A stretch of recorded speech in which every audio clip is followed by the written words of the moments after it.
Welcome, everybody, to the Success Elevated podcast. As always, I'm your host, Hayden Lee, and I am joined this week by some very special guests. First off, co-hosting today's podcast, going to be helping me really grill our interviewees, I guess. Katie? I don't know about grill, but I was so excited about this that I was like, Hayden, you got to let me come on here with you because I've just got to talk about it some more. So Katie is, she's great at asking questions that I often forget. So Katie Harris is going to join us today for this interview, co-owner, manager, whatever you want to call, managing partner of Spot On Solutions. We are joined by our two special guests today, Michelle Blevins, owner, editor, do-it-all extraordinaire for CNR Magazine, and Leighton Healey, CEO of Knowhow. Thank you both for joining us today. We're really excited to talk a little bit about the state of the industry. Thank you both for coming on. Thank you for having us. Yeah, super, Hayden and Katie. Yeah, super excited to have both of you. Last week, we had the opportunity to sit in on the state of the industry, the state of the restoration industry. Katie and I were able to attend that, as well as, how many people were in on that? Over 200 people just attended the Zoom meeting, right? There was a large group of us that were there to listen and learn about what's going on in the restoration industry and what we can be doing better to help our clients, what other affiliates can be doing better to help their clients, as well as just a lot of restorers learning what's going on out there. Michelle and Leighton, you should have seen like our office while we're watching this, because awesome. We had several people in watching it, and I was so obnoxious during it. I was like, "It's so cool!" Like I knew that's what the stat would look like, or I had no idea, right? Like the whole time we're just like talking because I felt like it was cram-packed full of really insightful information that you guys were able to put together. This is making me think, Leighton, we need to get some testimonials before next year. There's some people that are going to be on the hook here for some testimonials to go into the There you go. Katie and I everybody was like, really good one. Hayden was like in the room and they're like, "Hey, be quiet, Katie. We're like trying to listen." So there you go. That was awesome. Yeah, I think that it's kind of you to say, our interest was not in again, for some of this, it wasn't, it was just putting data and validation behind things that I think individuals have had a hunch about. And for some of it, it was very surprising. Like there were certainly some of the data points, some of the correlations that we discovered within the research that I think caused some eyebrows to raise and say, wow, I had better orient myself and my team in that direction. Otherwise, we're going to get sideswiped. Mm-hmm. And so it was a collection of a broad collection of data points that it really, the hope is that, kind of like a team trying to coordinate themselves out on the open water. It's, how do I orient myself to the constellations of all of these data points? Mm-hmm. Because a lot of it tends to be, we just overly rely on just subjective perspectives and just little kind of pings and information points we get along our day as we're just trying to just hustle through our business deliverables, especially towards the year end.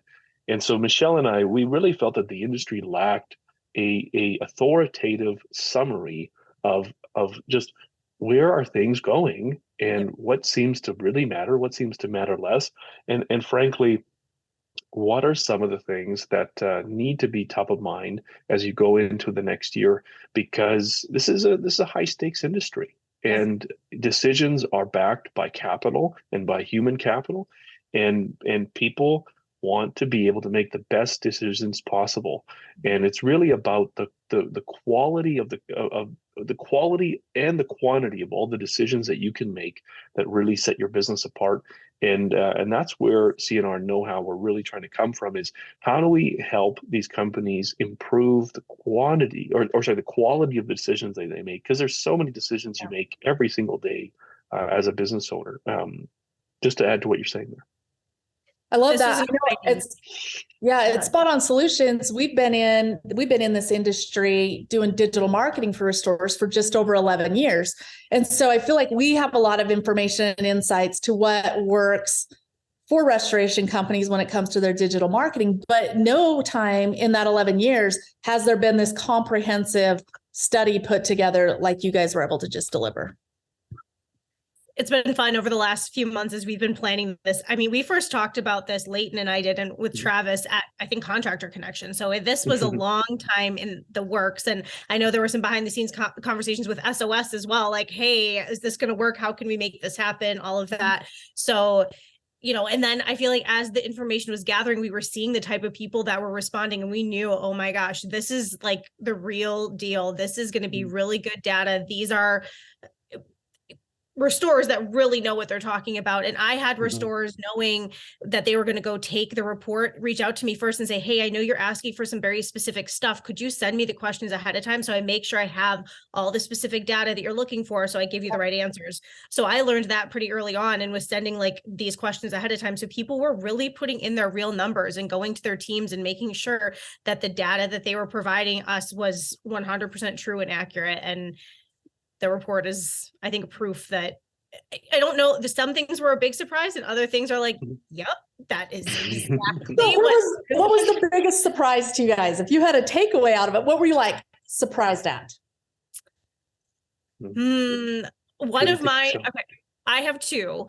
One would be, you know, we've seen the shift in the last few years over people wanting to not do as much TPA and program work, but seeing really truly in writing how much restorers want to be getting away from that. That was interesting. And I appreciated during the podcast, a few people were like, are you going to share this with the TPAs and the carriers? Because this kind of data could be helpful. I'm hoping that the RIA will take some of that and use it within the AGA and their TPA task force and all that to really help drive this conversation forward. Yeah.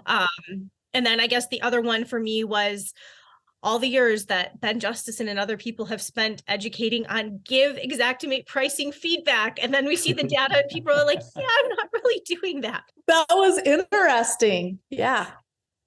Yeah. So Leighton, how much can you really complain if you're not giving feedback? But yeah. What about you, Leighton? What was the most surprising to you? You know, I would certainly, you know, plus one everything Michelle just said. We had put out a study earlier in the year called "Why Workers Quit," and it was really it was in response to what's commonly referred to as the Great Resignation. You know, Q4 2021. And one of the things that was surprising to me was it is clear that this industry has taken the worker challenge seriously, and so some of the improvements that we've seen in tenure at the technician level, the foreman level, the estimator level, different levels, I thought that was surprising how quickly those tenure levels have begun improving as this industry begins to pour more attention into improving the worker experience. I think that's a really good thing. And if there's anything that really surprised me, I think that I was surprised by how these companies really think about what we would refer to as a unique benefit to working at your company. And if anything, the data indicated that companies haven't really given that as much thought as they should. There was a lot of, I would say, just generic, nuanced responses to a unique benefit that you offer. Exactly. Yeah. That's not an answer. Yeah. And I'm sure we can all draw from the shelf in our mind of some adage along the lines of, you know, you have culture, it's either good or bad. Like you always have. I mean, everyone knows that team culture is important. I just think that really thinking tactically, you know, for an industry that's having such a difficult time being able to competitively attract very specific roles to their company, appeal to a workforce that is increasingly more oriented around things like TripAdvisor and Pinterest and you know, very visual, very attractive shopping experiences.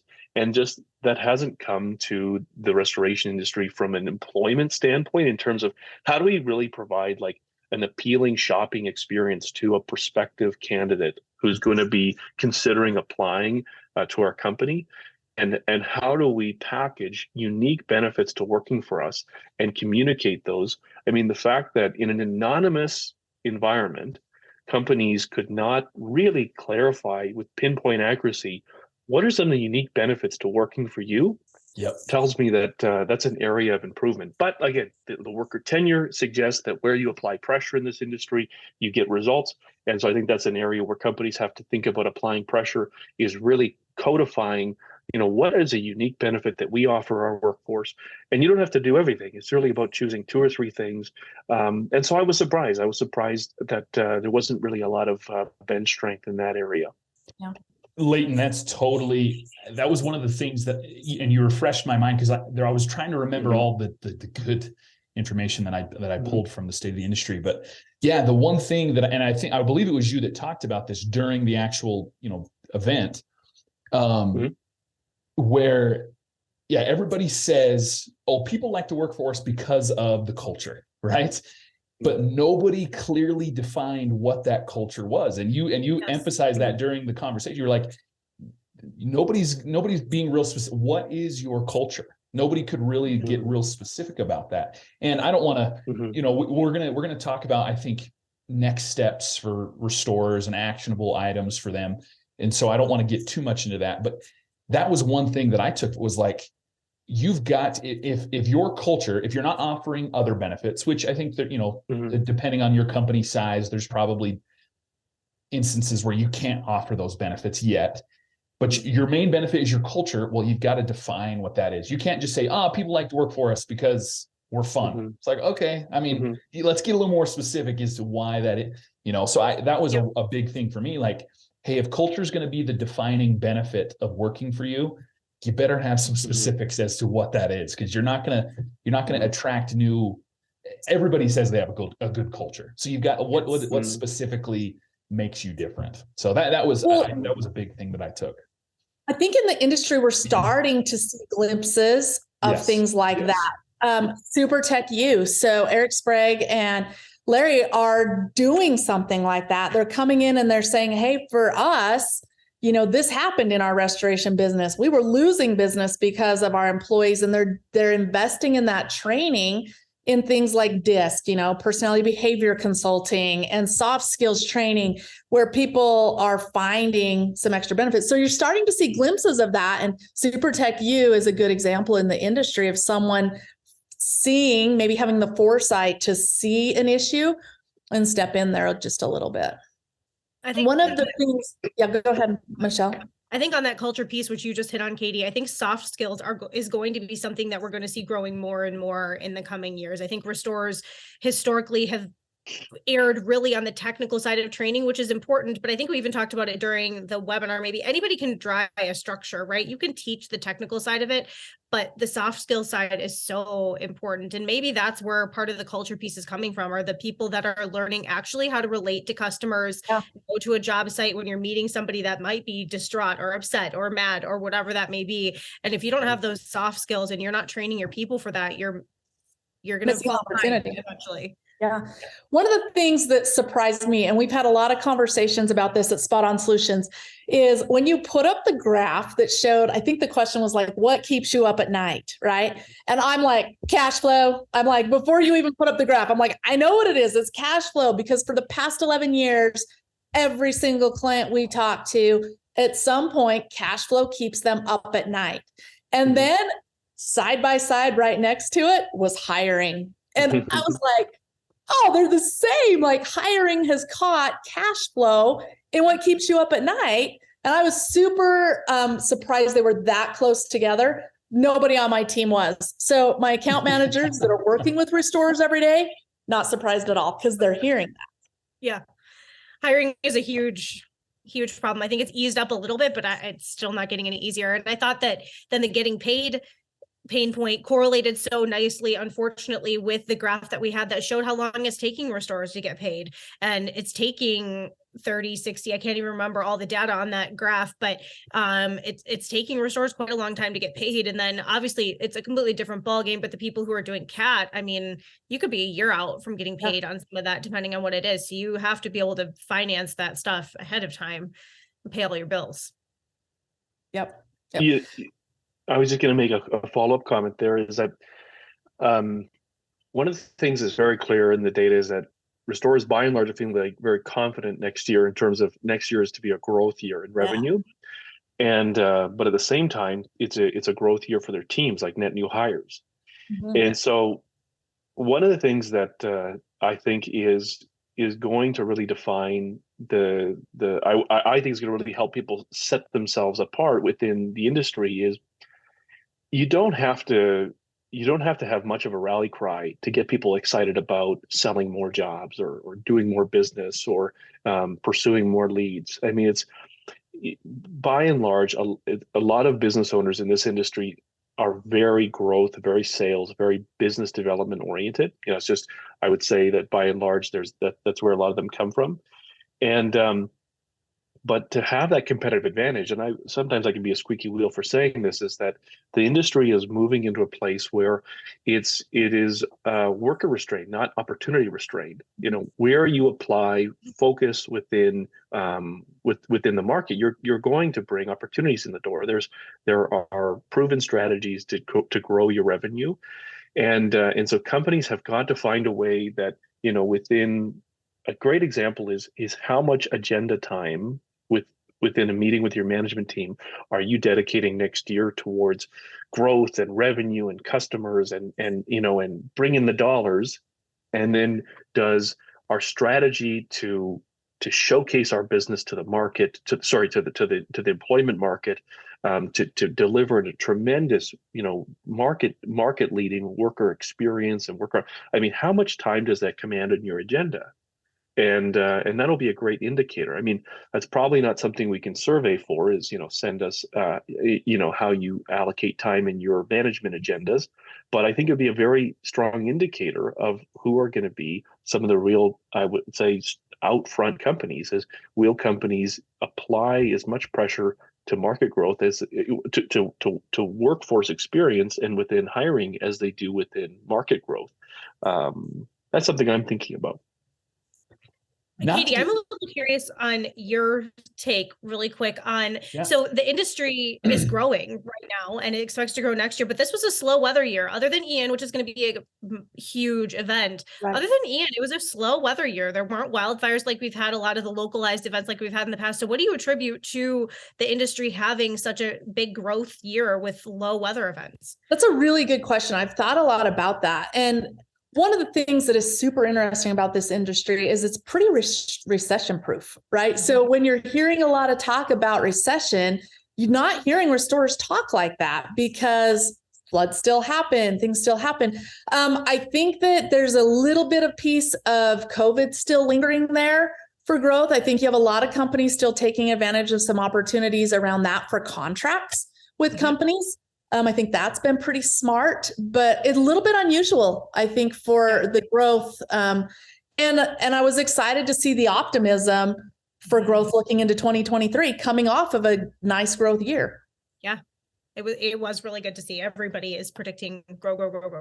Yeah. So cool. I think, Hayden, maybe you can talk to it a little bit before we jump totally off of the hiring thing. I thought it was so insightful when I was saying I'm surprised hiring was right there with cash flow.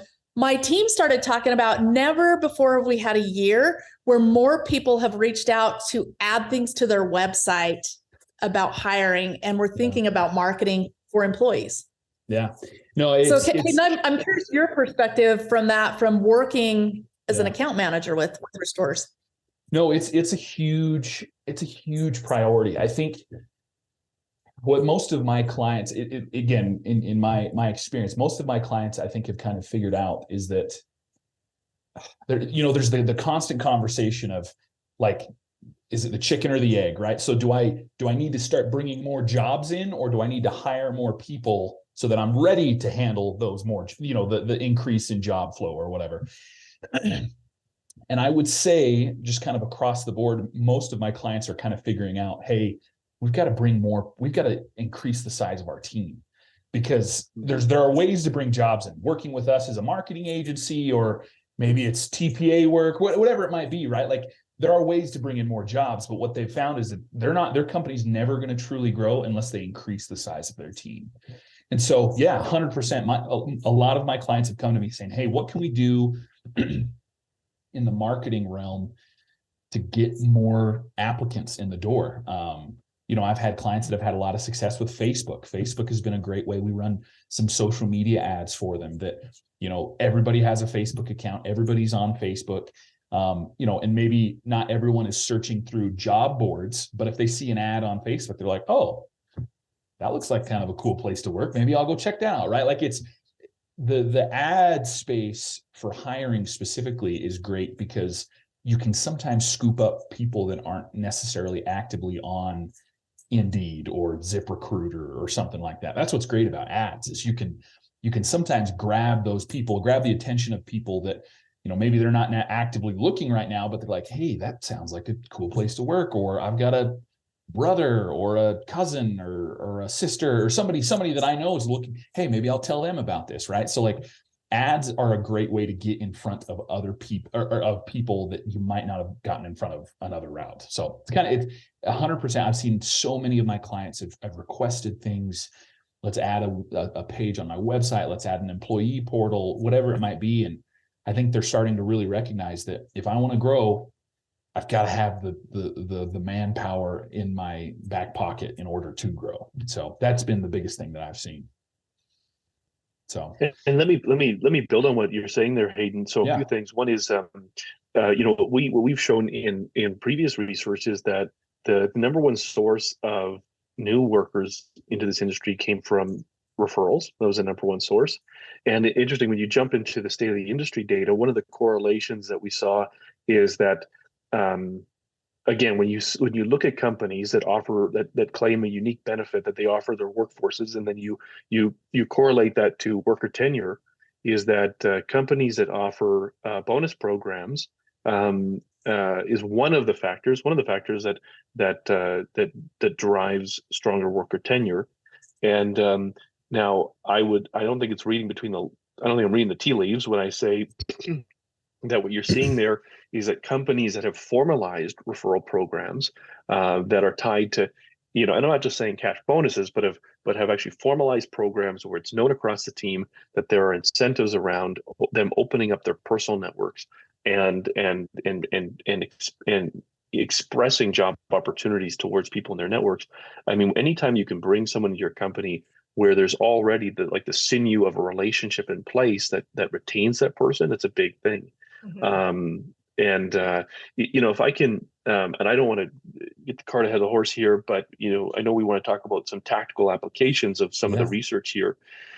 But if one of the visuals that helps me kind of demystify, culture as it means like as it turns culture into a tactical recruiting component, just to build on what you're saying from an ad strategy.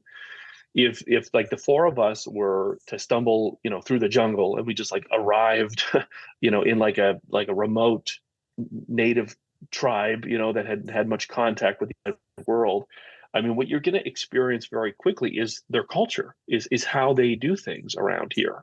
And if we were to take photographs, assuming that they're a fully clothed tribe, so let's just assume that this is like an appropriate photograph opportunity, right?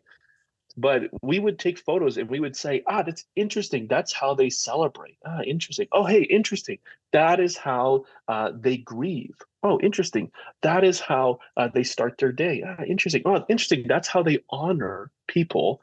Oh, interesting. That's how they break bread. Interesting. That's how they clearly discipline people. That's pretty interesting, And what you're seeing. That.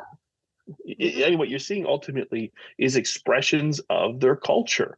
And so when people say we have unique culture, I'd say, okay, well, if we just sent a photographer in there and just with a checklist of it's like, okay, honor people, okay, celebrate, okay, discipline, okay, like what would they photograph? Yeah. I mean, that's really the question.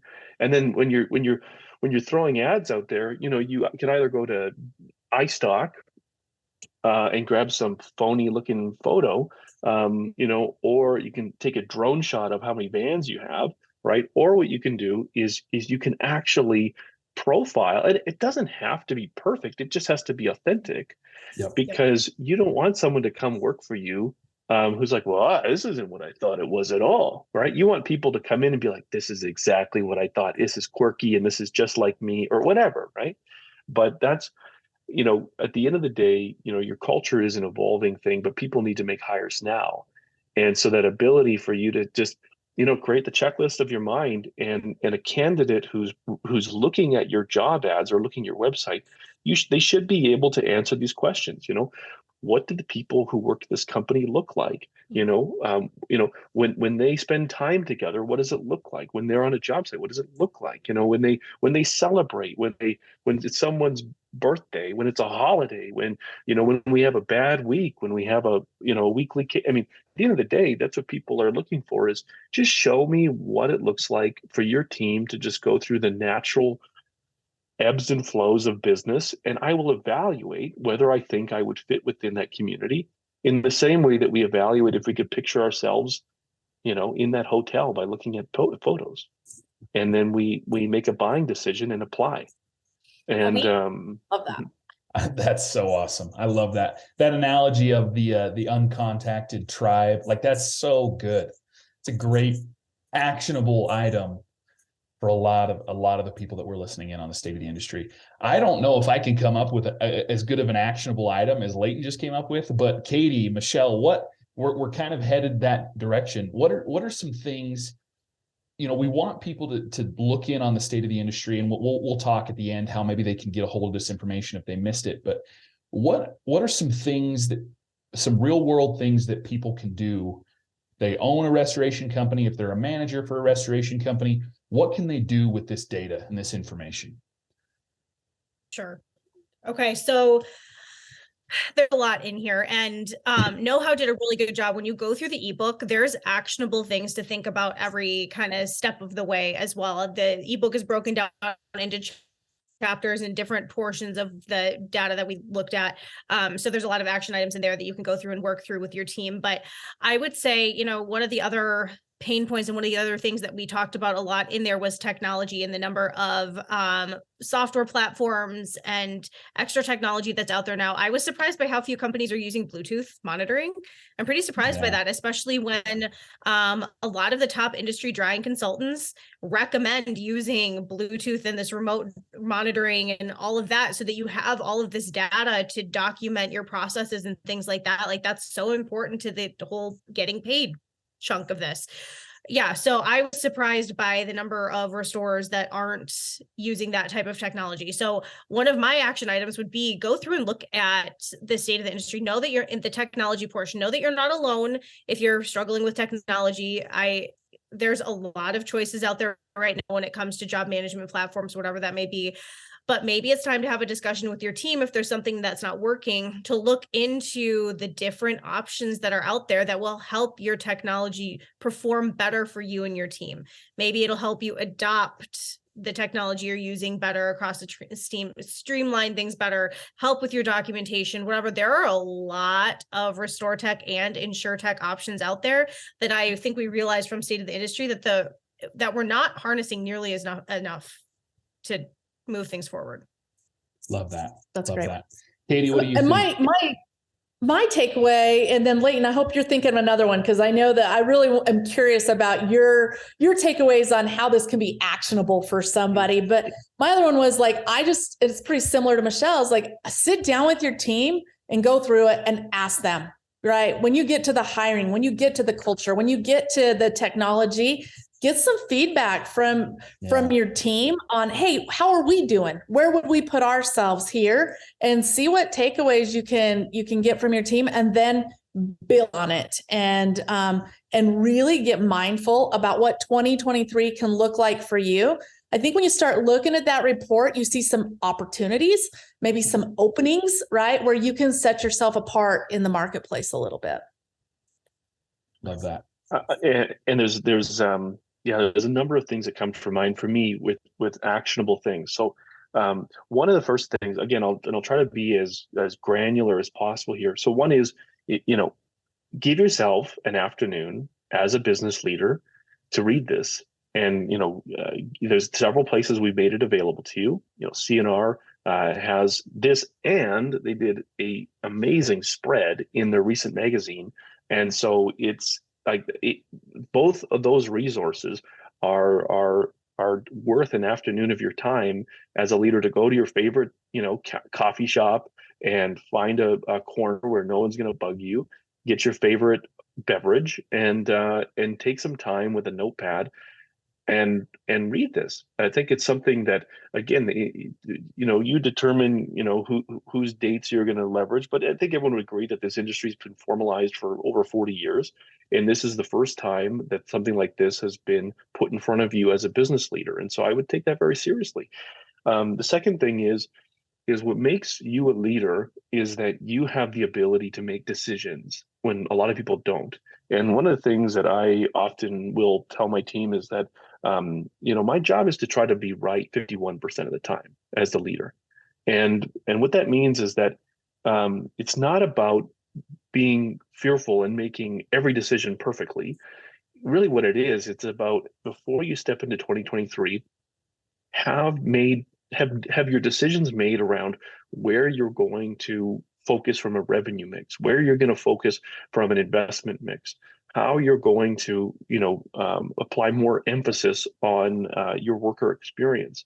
And I think that if on one side of the table you have this report, and the other side you have the supplemental resources that CNR Magazine has also, brought in to complement this, and you said, I'm just not leaving this coffee table until I've listed out on one sheet of paper, keep it to one sheet of paper, I've listed out in 2 columns. One column should say, here are things I'm going to start doing, and here's some things I'm going to stop doing going to next year. And then get with your team and just have what I like to refer to as a going forward moment. And it's just simply saying, hey, I know up until now we've done it this way, but going forward, we're going to do it this way. And then give your team the opportunity over the holidays to kind of get on board with some of those changes, and then step into next year and begin executing them. The other thing I would say is that, and again, this will be probably, this will be maybe my one plug for, CNR Magazine and Knowhow.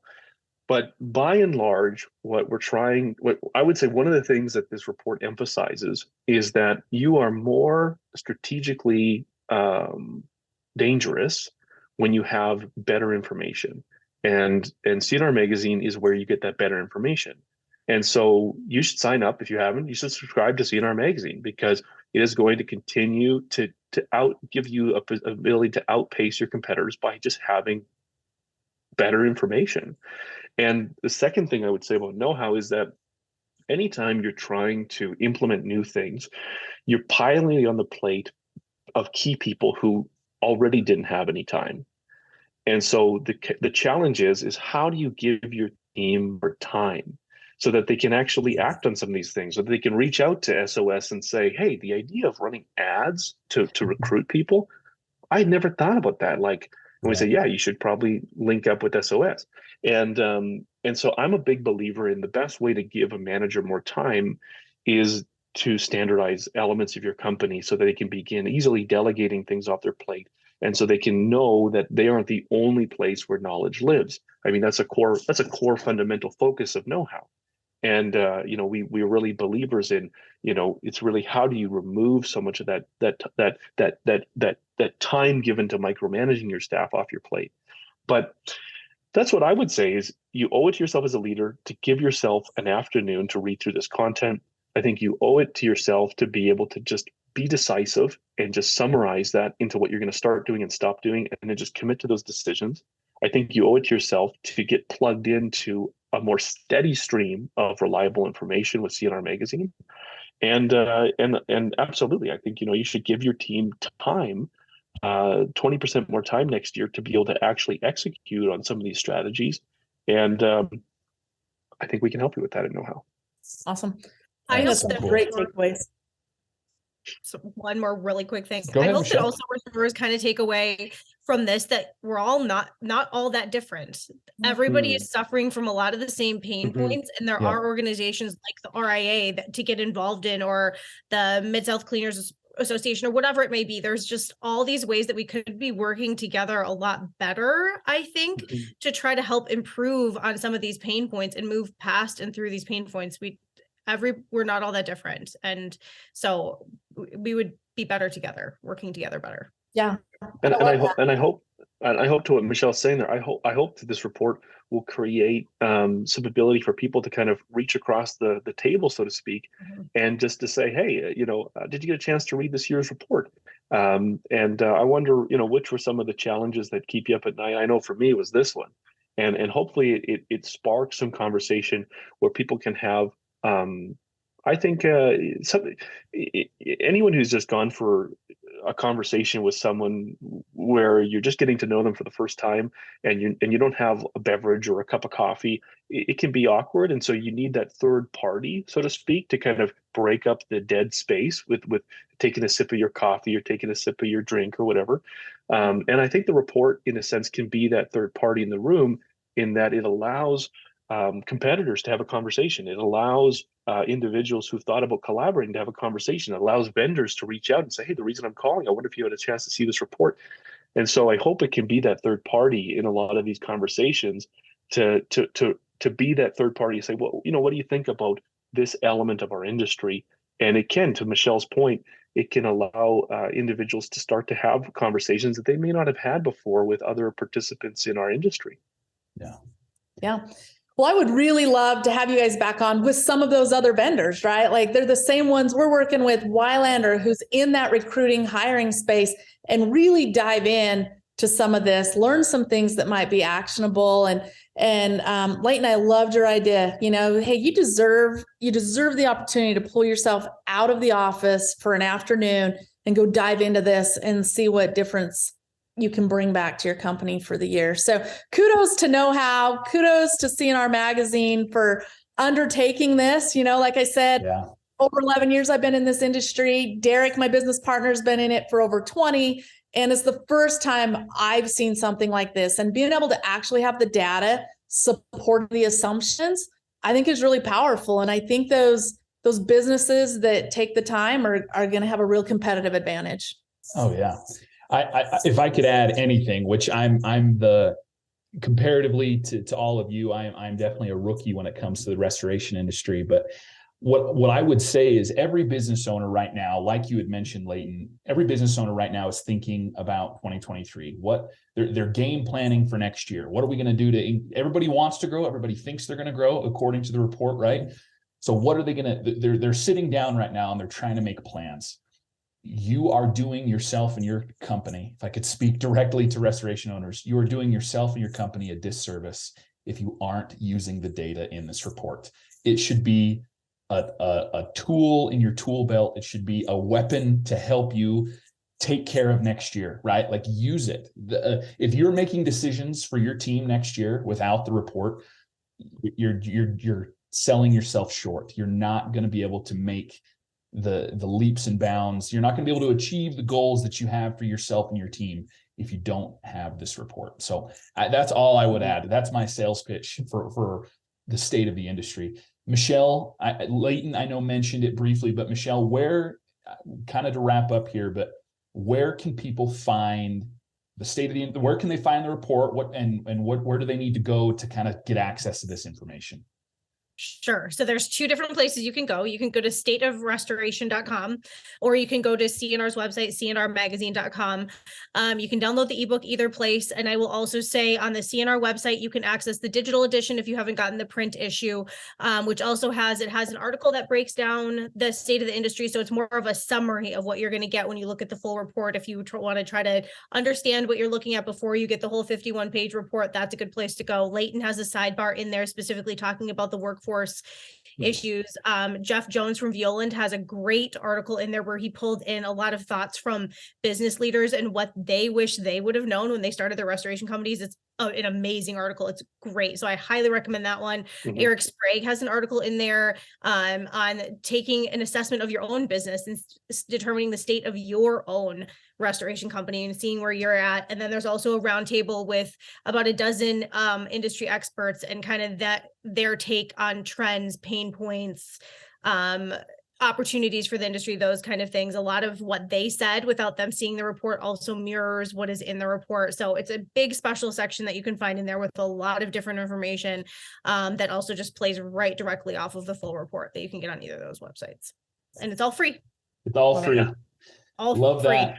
Well, Leighton, before we jump off too, I wanted to, we got so excited to jump into the report that we passed over you talking just a little bit about what you do at Knowhow. And so if you could take just a couple minutes and talk about what you do at Knowhow and how people might be able to access you and your services as well. Yeah, thanks, Katie. I think a good way to think about Knowhow is about the problems that we solve for companies. So one of the problems that everybody experiences is that as you begin to grow and scale, or add another location, or you start thinking about how do we drive consistency across this workforce of ours. The question always immediately moves towards, we need to standardize our processes. We need to create systems within our organization, and Knowhow is the leading provider to make that as easy as a 24-hour activity. So Knowhow is a software product that allows restoration companies to be able to standardize operations in every area of their business in as little as 24 hours. And so we have hundreds of expert written standardized processes and workflows and trainings and onboarding guides that you can easily take and just modify to some of the nuances of your culture, and then really overnight become a shift from what we would call as a very person reliant business, where it relies on you for almost everything, to becoming a process driven company. We do a lot to help companies to be able to appeal to workers today. Workers today, more than ever, want clear, standardized onboarding. They want clear career progression and training paths. And so Knowhow has pre-built examples of both of those that you can just spin up, make your own. And then the industry is moving towards commercial work. And one of the biggest thing that commercial projects want is they want the ability to know that I appreciate the fact that that's how you do a water mitigation, or I appreciate the fact that that's how you do safety, but there's a way we want it done. And we want to know that in a high turnover industry like yours, Mr. or Mrs. Restoration, that the people that you send over here 3 months from now or 10 months from now when we sign this document, they're actually going to deliver on the way that we want things done. So Knowhow makes it very easy for you not only to standardize your operations very rapidly, but to create, in a sense, playbooks for any commercial vendor or any insurance vendor, so that regardless of a worker, regardless of what language they prefer to work in, they have instantaneous access to how everything gets delivered across every department in your company. If I was one last thing I would say is that this industry struggles to properly get horsepower out of all of the software and all the equipment in their industry. And so Knowhow also does that, is that we've also already built out how-to guides, how to use essentially every software product, every piece of equipment in this industry. And so workers today, they expect knowledge to be as easy to access as a search query on YouTube. And so Knowhow, we just make restoration as fast and as easy as YouTube for restorers today. And so that's a bit about us. And there's a lot more at tryknowhow.com. And we do this type of research, and we partner with real titans in the industry like CNR, because we believe that this type of industry is shifting.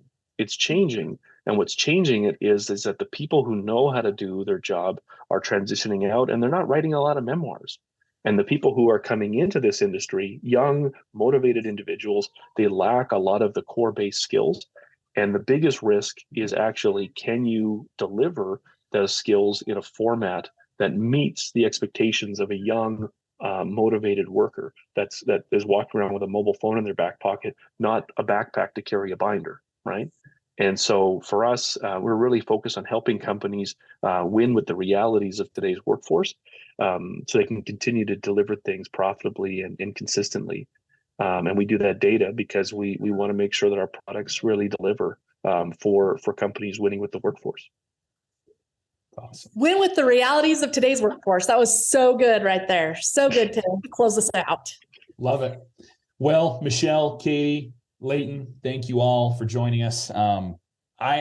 There's so much good information here, and I think the biggest thing would be to just, for those that are listening, if you own or operate or are a part of in any way a restoration company, go check out this report. Go check out CNR and Knowhow and see how how you can make 2023 that much better for your company using this information. So thank you all for coming. Michelle, Leighton, we hope to have you on again, hopefully sometime in the future. I would believe, I hope, that this state of the industry is not going to be a one-time thing. I think this is probably going to be something you both hope to do in the future, right? That there's more of these coming, I think, at some point, hopefully. And so if you missed this one, check out the report. We're going to have all of that information linked in the descriptions below. And then, we look forward to hearing from both of you in the future. Michelle, Leighton, thank you so much. Thank you very much. Yeah, we'll see you later. Thanks, Katie. Yeah, thanks you guys. This has been Success Elevated, making you a little bit better one show at a time. Thanks for joining us. Please subscribe on YouTube or any other major podcast platform to listen to more episodes. We are proudly brought to you by Spot On Solutions. If you'd like to learn more about how we can help you grow your business, please check us out at spotonsolutions.com.